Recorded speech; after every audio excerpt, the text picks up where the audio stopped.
Hi అండి. ఎలా ఉన్నారు అందరూ? అలసిపోయి ఉంటారు. పెద్ద పెద్ద పండుగలు అయిపోయినాయి. దసరా అయిపోయింది, దీపావళి అయిపోయింది, అట్లాగే దయ్యాల పండగ కూడా అయిపోయింది. దయ్యాల పండగ ఏంటంటారా? హాలోవీన్ ఫెస్టివల్ అండి. హాలోవీన్ ఫెస్టివల్ కూడా అయిపోయింది. అయితే హాలోవీన్ పార్టీకి బోలెడు 100 చాక్లెట్లు తెచ్చుకున్నాడు మా అబ్బాయి. అందులో చాలా సగం వరకు తినేశాడు, ఇంకా తినాలి.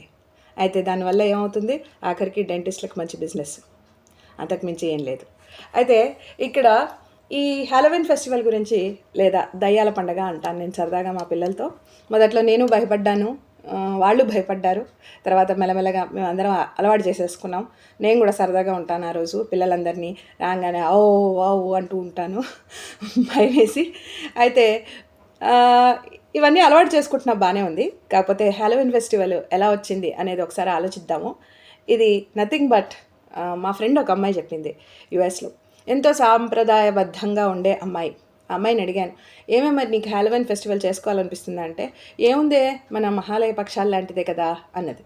అంటే అప్పుడు అర్థమైంది, అవును నిజమే, ఇది మహాలయ పక్షాలు లాంటిది. కానీ మహాలయ పక్షాల్లో ఏం చేస్తాము, మనం పెద్దవాళ్ళము పెద్దలకి, అంటే మన ఫోర్ ఫాదర్స్కి కానీ ఎర్లియర్ జనరేషన్స్కి కానీ పోయిన వాళ్ళకి ఒక గ్రాటిట్యూడ్ ఇచ్చుకునే పిండ ప్రదానాలు, పూజలు లాంటివి చేసుకునే ఒక అవకాశం. కానీ ఇదే హాలోవీన్ ఫెస్టివల్కి వాళ్ళు కూడా అదే పనిచేస్తారు. వాళ్ళు వెళ్ళి వాళ్ళ సమాధుల దగ్గర ప్రే చేస్తారు, వాళ్ళకి థ్యాంక్స్ చెప్పుకుంటారు. కానీ ఇందులో పిల్లల పాత్ర ఎంత ఉంది అనేది మనం ఆలోచించుకోవాల్సిన విషయం. ఇంకో విషయానికి వస్తే, దయ్యాలు, భూతాలు, గోస్ట్లు అయితే వాళ్ళు ట్రిక్ ఆర్ ట్రీట్ అంటున్నారు. ట్రిక్ ఏమీ చెయ్యరు. ట్రిక్ అంటే ఏమన్నా మరి భయపడతారేమో నాకు తెలియదు. కానీ మరి ట్రీట్ విషయానికి వస్తే, ఒక డబ్బాలు ఎత్తుకుని చాక్లెట్లు అడుక్కుంటున్నారు ఇంటింటికి వెళ్ళి. ఇది ఏం బాగుందో ఒకసారి ఆలోచించండి. ఇంకో విషయం ఏంటంటే, రాముడు కృష్ణుడు వేషం వేయడానికి మనం ఎంతో నామర్ద పడతాము.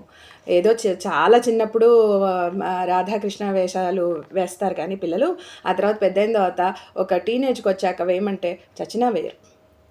ఇప్పుడు రాముడు కృష్ణుడు అంటే హీరోలండి మనకి. ఎవరైనా నెగిటివ్ క్యారెక్టర్స్ అంటే రాక్షసులు.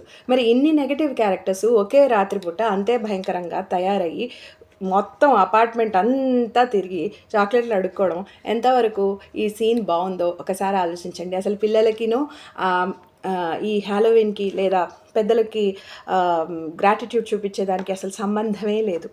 లేని దాన్ని మనం ఎంతో సంబరంగా, అన్ని ఫెస్టివల్స్ కంటే చాలా ఇంట్రెస్ట్ చూపించే ఈ పండగ దయ్యాల పండగ.